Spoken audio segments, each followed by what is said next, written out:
ఒక్క తల్లి సంతానమైన మనలాగా ఉండగలరా? ఒకరు కాదు మనమిద్దరంటే ఎవరైనా నమ్మగలరా?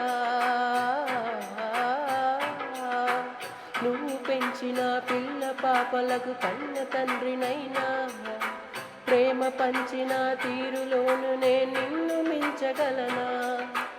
ఏ పుణ్యం చేశాను నేను నీ స్నేహం పొందాను, నా ప్రాణం నీదైనా నీ చెలిమిరును తీరేనా? నీకు సేవ చేసేందుకైనా మరో జన్మ కోరుకోనా? స్నేహానికి చలిగాడా, దోస్తీకి సరిజోడా, ఎల్లెదిగిన పసివాడా, ఎన్నటికీ నిన్ను వీడా? మీసమున్న నేస్తమా నీకు రోషం ఎక్కువ?